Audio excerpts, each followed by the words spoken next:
하루하루 여러분 보람차게 2024년 고백한 대로 잘 지내고 계십니까? 제가 제 중고등학교 시절에 유독히도 이 사춘기를 겪으면서 철학적인 질문을 스스로에게 많이 했던 것 같습니다. 왜 살고 있는가? 내가 뭐 하려고 살고 있는가? 잘 살고 있는 것인가? 이런 질문을 많이 했던 것 같아요. 도대체 아침에 나가면 고등학교 때는 밤 10시 반, 집에 오면 거의 12시 다 됐던 것 같아요. 강제적으로 저희는 이제 그렇게 공부를 학교에서 시켰었는데 도대체 책상에 앉아서 왜 수없이 무엇 때문에 영어 단어를 외우고 있고 역사를 달달, 세계사, 국사 왜 이렇게 달달 외우고 있는가? 지금 이거 외워가지고 지금 뭐 하려고 그러는가? 이렇게 생각했던 어떤 시절이 있었습니다.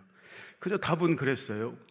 열심히 그 스토리들, 국사나 세계사 이런 것들을 외워서 그래, 그러면 점수가 잘 나와서 내가 참 착한 사람이 돼서 사회에 좀 잘 돼서 자아실현을 잘해서 또 세상에 나가서 봉사나 섬김을 좀 잘하며 살아야겠다. 그 당시에 이제 하나님을 안 믿고 떠나 있었던 시절인데 그렇게 생각을 했었어요. 지금도 가끔은 성경이 너 잘 살고 있느냐 스스로 반문하곤 하는데 그때와 지금이 다른 것은 무엇인가? 지금은 인생을 해석하는 모든 것들 가운데 하나님께서 함께 하신다는 거예요. 인생의 해석이 이제 판이하게 완전히 달라졌지요. 하나님께서 내 인생을 주관하고 다스립니다. 그것은 정해진 거예요. 믿는 우리에게, 예수를 주로 고백한 우리에게 그것은 정해진 바입니다. 그러니까 그 기준이 분명하기 때문에 그 가치관이나 목적이, 인생의 목적이, 이 고백이 분명하고 우리가 조금 다른 길로 번나갔더라도 그 기준이 분명하기에 그 기준을 따라 우리가 살아가고 있다는 제 자신의 모습을 보게 되는 것입니다. 완전히 다른 삶입니다. 말씀이 우리의 삶의 기준이 되어서 부족하지만, 연약하지만 다시금 하나님 앞에 엎드리며 하나님의 뜻과 계획을 구하며 그 하나님의 뜻과 계획이 내 인생에 풀어지기를, 안에 하나님의 뜻과 계획이 곧 내 인생이 되어지기를, 저뿐만 아니라 여러분들도 그러기 위해서 오늘 이렇게 하나님을 찾고 구하고 두드리는 줄 믿습니다. 인생이 어떻게 하면 행복할까? 돈을 많이 벌면 행복할까? 맛집에 가서 맛있는 걸 많이 먹고 좋은 곳을 찾아서 저 유명한 남들이 다 가는 유튜브에 찍거나 사진을 찍어서 올려놓는데 거기를 정해서 좋은 곳을 구경하면 행복할까? 맞아요. 일시적으로는 그게 행복해요. 약간의 힐링이 됩니다. 왜냐하면 자연을 보더라도 하나님의 섭리가, 하나님의 운행하심이 거기에 깃들여져 있기 때문에 우리가 특별히 자연을 구경하고 좋은 곳을 보면은 하나님이 이렇게 창조하셨구나 이렇게 느끼고 약간의 힐링은 되어지죠. 그러나 인생이 가장 행복할 때는 제 스스로 볼 때 하나님의 계획이, 하나님의 뜻이 하나님의 때에 내 계획과 딱 맞닥뜨려져 가지고 이것은 하나님께서 이렇게 하셨구나, 내가 기도했는데 하나님의 응답이 이제야 이루어지구나, 그것을 느낄 때 가장 행복한 것 같습니다. 비천한 나를 하나님 나라의 일에 참여케 하신 미쁘시고 신실하신 하나님, 오늘도 그분을 노래하고 삶 속에서 힘들고 어려울지라도 주님께 시선을 고정하며 하나님을 찬양할 때 우리 안에서는 기쁨의 우물물이 콸콸콸 솟아나는 것을 여러분 경험하시는 줄 믿습니다. 오늘도 여러분들이 그렇게 찬양하고 주님을 찾을 때 하나님의 은혜가 위에서부터 부어질 줄 믿습니다. 부디 2024년 한 해 더욱더 깨어있어 하나님의 선하고 거룩한 일에 동참하시는 보람된 인생 사시기를 주의 이름으로 축복합니다.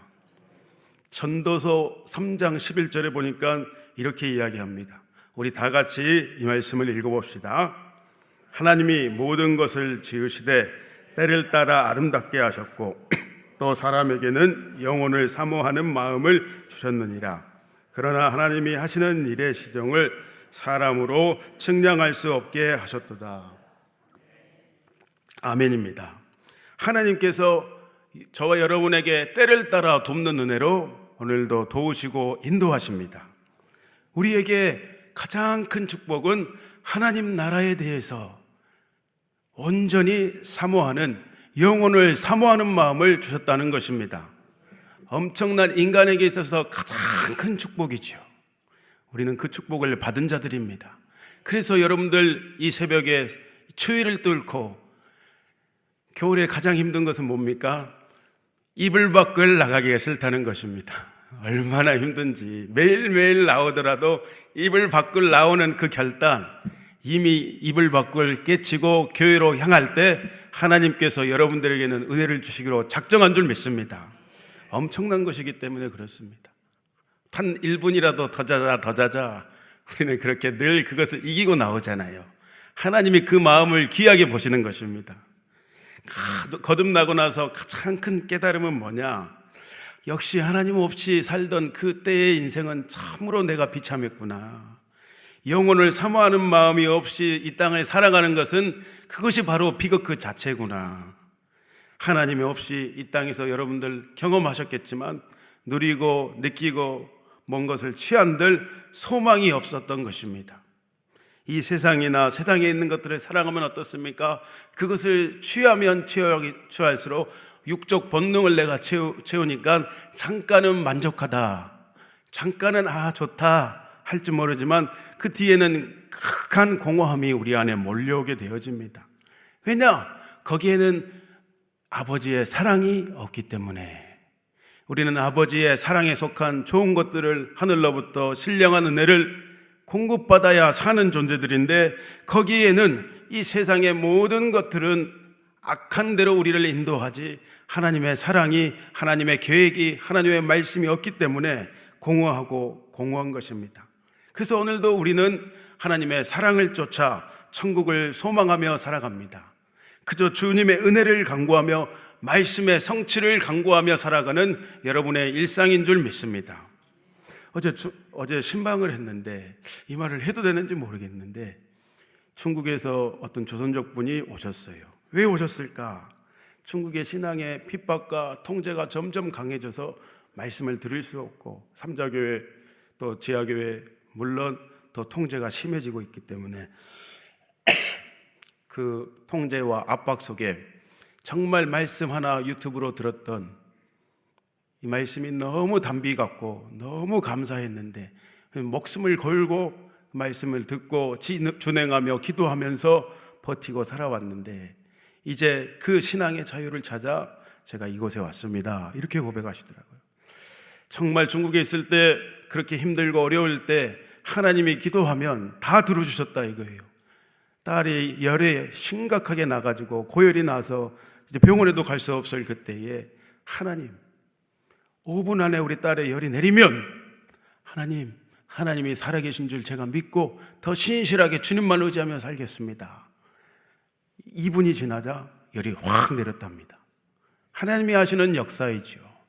수많은 그러한 역사와 기적을 통제와 압제 가운데서 맛보고 살았는데, 이제 그 압제가 심해지니까 신앙의 자유를 찾아서 하나님의 음성인 줄 믿고 하나님의 사인인 줄 믿고 한국으로 넘어가겠습니다.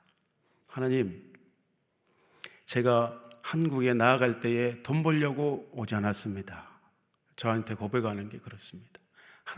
하나님의 음성을 쫓아 하나님을 더 깊이 만나고 마음껏 찬양하고 주님 말씀에 내가 서기 위해서 순수하게 하나님이 반응하고 내게 역사했던 그 첫사랑을 온전히 회복하고 이제 성숙한 대로 나아가기 위해서 제가 이 한국 땅에 넘어왔습니다. 신방을 하러 갔는데 은혜 받고 왔습니다. 큰 도전을 받고 왔습니다. 순수하게 어린아이처럼 반응하는 그 믿음의 사람들을 통해 오늘도 하나님의 나라가, 하나님의 살아계심이 나타내주고 증거되어 주는 줄 믿습니다. 우리가 하나님의 때와 그 시종을 다 알 수가 없어요. 그러나 우리가 분명히 아는 것은 하나님은 우리에 대하여 역시 선하시다. 우리를 의의 길로 생명의 길로 주님의 나라로 인도하시는 좋으신 아버지 하나님 되신다. 그 견고한 믿음이 저와 여러분에게 있는 줄 믿습니다. 이것 없으면 우리는 정말 산성장과도 같지요. 인생이 무의미하게 되어주죠. 그러면 우리 편에서 오늘도 주님께서 요구하시는 것은 무엇입니까? 아들아 딸아 깨어있으라. 오직 그 하나, 웨이크업, 깨어있어야 한다. 그것을 우리에게 요구하시고 계십니다. 오늘 본문의 누가복음 2장은 역시 히스토리, 히스 플러스 스토리, 그러니까 인류 역사의 귀한 우리의 연대기적인 크로노스의 이 시간 가운데 우리 모든 인간들은 살아가고 있는데, 그 인류의 역사 가운데 크로노스, 하나님의 때, 하나님의 시간의 역사, 그 하나님의 생명의 말씀이 하나님의 그 때에 온전히 성취되고 있는 이야기가 그려지고 있습니다. 누가복음 2장을 통해서 여러분 그것을 보셔야 하는데, 사람을 통해 일하기로 하나님은 작정하셨는데, 하나님은 오늘 깨어 준비된 사람들을 통해서 역사의 주인공 되신 예수 그리스도, 그분을 이제 인류의 역사 가운데 드러내고 있는 본문이 누가복음 2장의 본문입니다. 예수님 또한 성육신 하셨지요. 말씀이 육신이 되어 우리 가운데 임하셨고, 그러나 인성을 가지셨기에 하나님 앞에서 준비되어지는 시간, 우리를 구원하시기 위한 그 사명과 목적을 가지고 이 땅에 어린아이의 모습으로 오셨는데, 이제 구원의 역사, 그 어린 시절이 누가복음 오늘 본문의 2장에 담겨져 있습니다. 자막 1절에 보면 이렇게 이야기합니다. 그때에 가이사 아구스도가 통치를 튼실히 하라고 호적하라, 그 명령을 내게 되어집니다. 인드세를 걷어서 재정을 견고히 하고 또 통제를 해서 이제 통치를 할 목적으로 그렇게 인구조사를 호적을 실시했던 가이사 아구스도였습니다. 그때는 어떤 때인가? 1절에 그때는 누가복음 1장 80절을 가르치고 있습니다. 죄송합니다. 1장 80절에 보면 이 아이는 누구인가? 세례 요한입니다. 아이가 자라며 심령이 강하여지고 이스라엘에게 나타날 날들까지 어디에 있었다 그럽니까? 빈들에 있었다. 세례 요한도 주님의 오실 길을, 메시아를 고대하고 기도하면서 분별하여 깨어 있으면서 사명을 담당하기 위해서 빈들에서의 시간이 세례 요한에게 필요했습니다. 빈들은 여러분들이 잘 아시다시피 어떤 시간입니까? 오직 다른 것은 절대 의지하지 않고 오직 하나님만 바라보는 시간이 빈들의 시간입니다.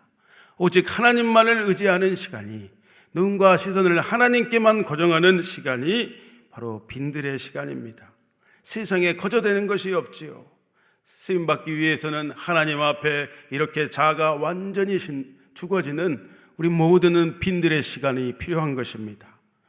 아내가 드럼을 전공해서 이제 드럼 이야기를 집에서 자꾸 이렇게 막 치면서 하게 되어지는데, 수많은 연습을 하고 엄청난 연습을 했었다. 그리고 기초를 튼실히 잘 가지기 위해서 늘 틈만 나면 이거를 치는 연습을 했었는데, 이 튼실함이 이제 내 몸에 체화되어서 이제는 언제든지 기교를 부리고 현란하게 쳐도 그 소리가 시끄럽지 않고 이상하게 들리지 않고 흔들리지 않고 소리도 아름답게 들리게 되어지는 경지에 이를 때가 있었다, 이렇게 고백해요. 중요한 이야기를 하는데, 기초가 잘 다져진 전문가들은 무조건 막 두드러 패지 않는다, 세게 치지 않는다. 무슨 이야기냐면 아무 때나 뭐 피린을 하고 막 뽐내기 위해서 많이 치지 않는다, 이런 이야기를 해요. 대체 그렇구나. 자기를 죽이고 기본만 쳐야 할 때가 있고, 또 서로 간에 합주를 해야 되기 때문에 앙상블이 매우 중요하기 때문에 약하게 쳐야 될 때는 약하게 치고, 템포를 맞춰서 다른 악기들과 소리를 잘 어울려서 올릴 때 가장 아름다운 소리가 들리는데, 그렇게 해야 회중에서도 들을 때 편안하고 아름다운 향기로 주님께 올라간다, 이런 이야기를 해요. 그런데 후루꾸로 배우면 어떻습니까? 나만 막 이렇게 막 치는 거예요. 나만 잘나면 되니까, 그러면 우리가 들을 때에도 회중에서 그게 아름다운 소리로 들리지 않고 시끄럽게 들릴 때가 있죠. 그렇구나, 이렇게 생각하게 되어집니다. 우리가 하나님 없이 살아가다가 강력한 은혜 가운데 회심한 경험을 하는 성도들이 있어요. 그러면 어떤가? 그때부터 젖먹이 1살이죠. 1살인데 막 뜨거워가지고 저 당장 목사님 선교지로 나가겠습니다. 나는 아무것도 필요 없습니다. 주님이면 충분합니다. 이렇게 고백하시는 분들이 있는데, 무슨 이야기인지 그 마음은 알겠는데 좀 안타까울 때가 있어요. 왜 아직 훈련과 혈기가 안 빠졌어? 저렇게 선교지에 나갔다가는 사람을 살리는 게 아니라 더 사람을 죽이고 자기 선교 사역하고 그냥 그러다가 필망하겠구나 이렇게 생각되어질 때가 있어요. 자, 경고망동하지 않고 우리에게는 정말 하나님 앞에 다져지는 시간, 영적인 것도 기초가 튼실해야 무너지지 않잖아요. 반석 위에 우뚝 세워지는 시간이 필요한 줄 믿습니다.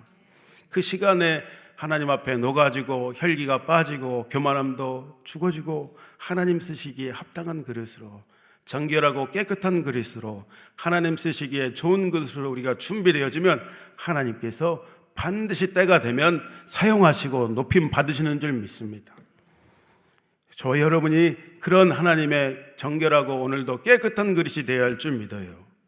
이렇게 계속해서 우리는 하나님 앞에 드려지고 죽어지고 또 하나님만 나타나는 그 도구로 오늘도 우리가 준비되어져야 합니다. 어떤 훈련을 해야 하는가? 어디서부터 그러면 그 훈련을 해야 하는가? 바로 이곳, 우리가 살아가고 있는 이 삶의 자리에서부터 하나님 앞에 그렇게 해야 하지요. 그러니까 예를 들면 이런 거죠. 소위 우리의 삶의 자리에서 정말 마음에 들지 않는 지랄 맞은 상사나 동료나 부하나 그리고 어떤 이런 교우들이 있을 수 있죠. 그러나 그 하나님은 이렇게 말씀하시는 것 같아요. 그 지랄 같은 사람들 속에서 너 나만 의지해야 한다. 내 방법으로 승리해야 한다. 나를 의지함으로 화평을 이루어야 한다. 내 대단한 혈기로는 그것을 꺾을 수도 이길 수가 없지요.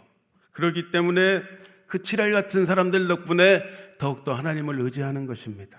주여 외치고 그렇게 하나님만 의지하며 살아가다 보면 어느덧 그 사람 때문에 어떻습니까? 내 모난 성품이 다듬어져 있는 하나님의 손 안에 내가 붙들려 있는 그것을 보게 되어집니다. 내가 어떻게 이렇게 되었지? 깎여 있는 정결한 그릇으로 준비되어질 때에 하나님이 쓰시기 좋은 그릇으로 내가 빚어지고 있구나. 내가 지금 아직도 ing 중이구나. 저 사람이 아니고 바로 하나님은 나를 다스리시고 다듬으시기를 원하시는 거구나. 우리가 그것을 느끼게 되어질 때가 있습니다. 그렇게 되어지면 어떻습니까? 때로는 하나님의 시선이, 하나님의 계획이 보이지 않았는데 이제부터는 영안이 열려서 그 계획 가운데 하나님의 뜻과 계획이 풀어지고 보이기 시작하는 것입니다. 그렇게 되어지면 어떻게 되어지는가? 작은 일에 순종할 때 이제 하나님의 때와 나의 때가 일치되어지고 하나님의 계획이 내 계획이 되어져서 우리가 반응하게 되어지면 하나님의 역사가 내 삶을 통해 이루어지는 것입니다. 우리에게 가장 값진 고백이요, 우리 인생에 있어서 가장 보람찬 그 고백입니다. 하나님의 계획이 보이기 시작하고 하나님의 뜻이 나를 통해 나타나기 시작할 때 우리는 가장 행복한 줄 믿습니다. 본문에 등장하는 사람들도 그랬어요. 본문에 등장하는 사람들도 봐보십시오. 로마 황제가 자신의 통치를 경고하기 위해서 호적하라 가라 했는데 이면에는 누가 역사하고 계셨어요? 하나님의 계획이 있었던 것입니다.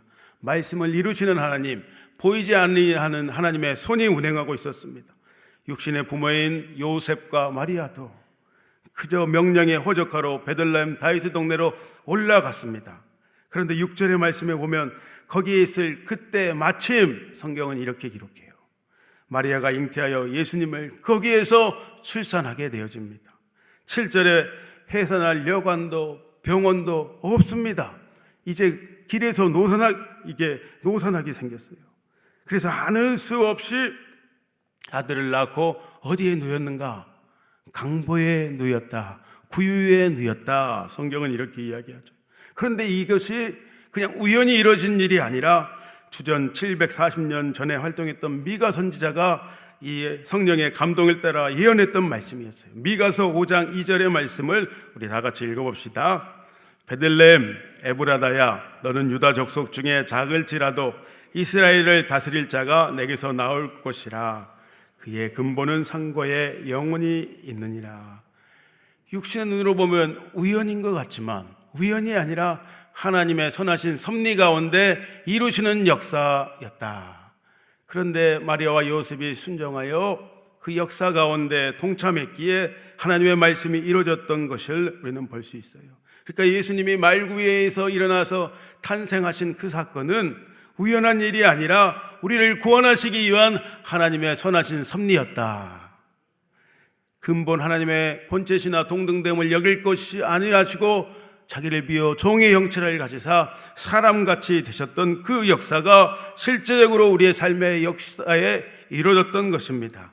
이렇게 예수님의 탄생을 놓고 보더라도 마태복음 1장에 보면 선지자들이 계속 예언했던 것이 이루어졌다 통일 본문인데, 이사야가, 호세아가, 에레미야가, 오늘 금방 읽은 미가가 예언한 이 선포된 말씀이 하나도 땅에 떨어지지 않고 누가복음 복음서에 그대로 이루어졌다.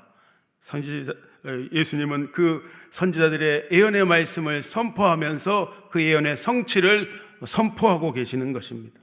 하나님의 말씀은 완전합니다. 하나님의 말씀은 오늘 우리가 살아가고 있는 이 삶의 자리에도 주님 오실 그날까지 계속 성취될 줄을 믿습니다. 누가복음 2장에 등장하는 인물들이 있어요. 세례 요한과 마리아와 요셉, 그리고 목자들로 표현되는 동방 박사들과 깨어서 주님의 오실 날을 기대하며 준비했던 시므온과 안나, 그들의 삶의 목적은 무엇이었습니까? 오직 예수 그리스도가 나타나시는 것이 삶의 목적이었습니다. 그러면 우리의 삶도 무엇인가? 똑같죠. 우리의 삶도 오직 주님만 닮아가고 주님만 알아가고 우리의 삶을 통해 그저 주님만 나타난다면 여러분의 그 소원이 그러한 줄 믿습니다. 오늘 하나님께서 우리에게 은혜를 부어주시는 이유가 무엇입니까? 은혜 받아서 오늘 너무 좋다, 내 마음이 힘들고 어려웠는데 지친 인생 가운데 은혜 받아서 내 마음이 이제 좀 펴지는 것 같고 행복하다. 여기서 더 나가서 여기서 끝이 아니라 은혜 받은 만큼 주님은 우리에게 요구하십니다. 너 나를 나타내는 증인으로 살아라. 너 은혜 내가 더 부어줄게. 나를 나타내는 수고하고 헌신하는 사명자로 살거라. 주님 우리에게 그렇게 말씀하시는 줄 믿습니다. 우리가 오늘 새해를 맞아서 고백했던 그 결단들이 각자 있으실 것입니다. 그 은혜 가운데 하나님은 여러분에게 은혜 주시기를 기뻐하십니다. 은혜 가운데 강하시기를 바랍니다. 그러면 그 은혜를 받고 주님을 삶의 자리에서 노래하고 나타내는 삶의 증인으로 살아가시기를 축복합니다. 오늘 예수님이 오신 소식은 모든 인류에게, 온 백성에게 미칠 큰 기쁨의 좋은 소식이었습니다. 이 복음의 굿뉴스, 좋은 소식이 반드시 세상 만민에게 전파되어질 때 우리 예수님 다시 오실 것입니다. 우리 마태복음 24장 12절의 말씀을 선포하며 이 말씀을 붙들고 함께 기도했으면 좋겠습니다. 우리 다 같이 선포합니다. 이 천국 복음이 모든, 마태복음 24장 12절의 말씀, 자, 제가 읽어볼게요. 시작. 이 천국 복음이 모든 민족에게 증언되기 위하여 온 세상에 전파되리니 그제야 끝이 오리라. 자막이 잘못 준비된 것 같은데, 이 천국 복음이 모든 민족에게 증언되기 위하여 이 세상에 전파되어지는 날이 반드시 있다. 그때 누가 오신다? 주님이 다시 오신다 말씀하십니다. 오늘도 이 영혼의 때를 위해 살아가는 여러분의 오늘 한날 되시기를 주의 이름으로 축복합니다. 말씀을 붙들고 기도합시다. 하나님 내게 은혜를 주옵소서. 깨어있어서 주님의 계획과 때를 잘 분별하게 하여 주시고 주님의 증인으로 복된 인생 살아갈 수 있도록 성령님 인도하여 주옵소서. 주여 한번 외치고 기도합니다. 주여. 하나님 감사합니다. 예수님을, 아버지 우리를 구원하시기 위해 이 땅에 어린아이의 모습으로 오셨고 하나님의 그 아버지님 선지자들을 통해 선포된 생명의 말씀이 그대로 이루어져서 우리가 오늘 이 생명의 복음을 받고 삶의 증인으로 살아가게 하시니 주님 고맙고 감사합니다. 오늘도 하나님의 은혜를 간구하는 귀한 하나님의 자녀들에게 부어주시기를 소원합니다. 하나님 깨어있어서 주님의 계획과 때에 동참하는 귀한 믿음의 역사에 있을 수 있도록 기도하는 하나님의 사람들에게 더욱더 부어주시고 하나님 그 증인된 삶으로 인하여 예수 그리스도 나타내는, 예수 그리스도를 증거하는 복된 삶 살아갈 수 있도록 하나님 함께하여 주옵소서. 충만한 성령의 은혜를 주시고 성령의 인도하심 따라 오늘도 우리가 하루하루를 주님께 내어드리는 복된 가치 있는 삶 살아가게 하실 신실하신 하나님을 찬양합니다. 하나님 감사합니다. 오늘 하루도 주님 앞에 드려지는 복된 삶 살아가기를 원합니다. 우리의 힘과 고백과 결단만으로는 살아갈 수 없기에 오늘도 하나님의 은혜를 간구하는 하나님의 자녀들에게 크신 은총과 은혜로 성령의 충만한 역사로 함께하여 주옵소서. 그 은혜 주시면 그 은혜 가지고 하나님 나타내고 살아계신 예수 그리스도, 다시 오실 예수 그리스도를 증거하는 복된 하루 살아갈 수 있도록 귀한 성도들에게 은혜 위에 은혜를 더하여 주옵소서. 그렇게 하실 좋으신 하나님을 찬양합니다. 감사하며 예수님의 이름으로 기도합니다. 주여, 주여, 주여. 하나님, 오늘도 주님의 증인으로 살아가기 위해서 은혜를 간구합니다. 하나님, 오늘도 우리가 아버지 하나님 주의 은혜 없이는 살아갈 수 없사오니 아버지 하나님 주의 말씀을 쫓아 살아갈 수 있도록 하나님 충만하게 구하는 자들에게 아버지 하나님이 임재하여 주시고 하나님의 기쁨으로 살아가는 그 삶의 노래로 주님을 경배하며 찬양하는 귀한 역사 아버지 하나님 충만케 하여 주옵소서.